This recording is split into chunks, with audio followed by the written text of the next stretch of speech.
Xenonauts was updated to 17.5 earlier this month, and I've gotten a few messages from people wondering, why haven't you put out a video? And it's because the game wasn't very stable at the time. It's gone through 2 updates since then, and now it's pretty stable. I'm comfortable with doing a video on it, so here we are. As far as I know, the Mac and Linux ports haven't quite been implemented yet. Those are still a little bit behind. I don't think they're even on 17.5 yet. I think they're still the previous version, and those will get ported over as soon as the game is officially stable enough to run properly.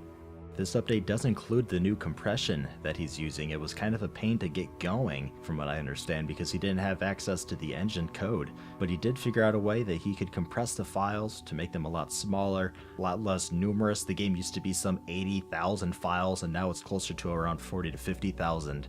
So updates should be much smaller from here on out. If you're a modder, you should be sure to grab the standalone version from the Desura site and not use the Desura Auto Updater.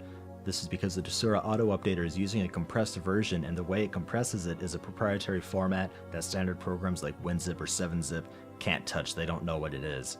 The standalone version doesn't have this compression on it, so it's a full-size version. It's got about 100,000 plus files in it. It's the developer build of it. It's got everything.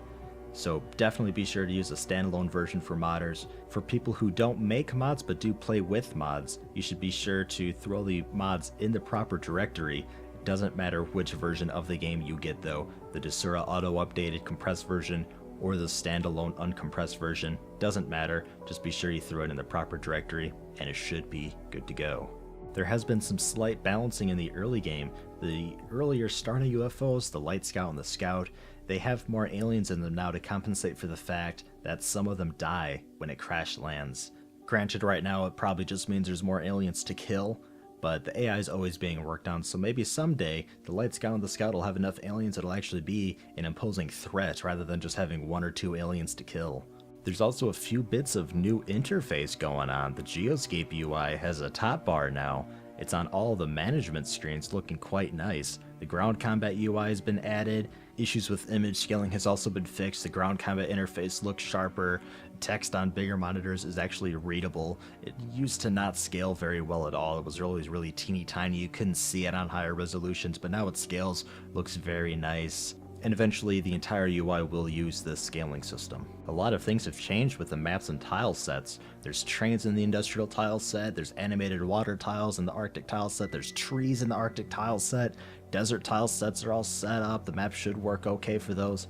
Base defense missions should work properly. They've actually been working on a lot of tile sets for the base missions and sprites, and it's actually coming along really good. I really like the look of it. It's very full, lots of colors, there's tons of stuff in there. It actually looks like people have been living in there and working in there for a while. It's really good. I like it a lot better than the original XCOM games, the way they handled it. Those weren't bad, but this is really good.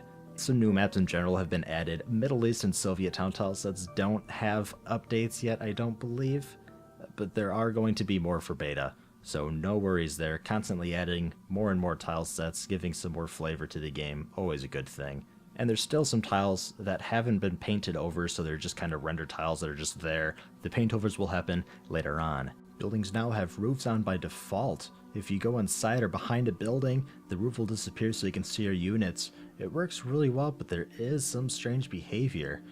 And if anybody's got this, they should definitely report it. I know the community behind this game is very strong. Tons of bugs and oddities are being reported, and they are getting fixed up. So do take part in it if you see anything weird happening. More sprites have been added as well. All the Xenonaut vehicles are finished up. The light drone's got a remodeling. It's animated. Its big brother's animated and in the game. All the alien vehicles are done. As far as the ones that are planned currently, there might be some more in beta, but who knows? There is one more major alien race to add. It's currently rendering, not quite in the game yet, as well as some tile-specific civilians and another minor subspecies of an alien. Sounds interesting, but that sounds like just about everything's almost in the game and completed. This build also includes some online communication. Data is anonymously passed through to their servers so they know what's going on, what people are using, so they can better balance the game.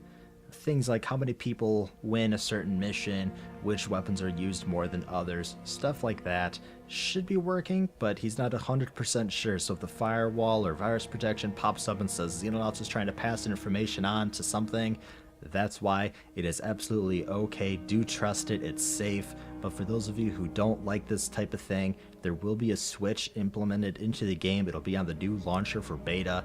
I don't think it's in the game quite yet, but it is an optional thing. So be sure to keep an eye out for that if you don't like anonymous data being passed on to his servers. It is okay though. It is just for balancing.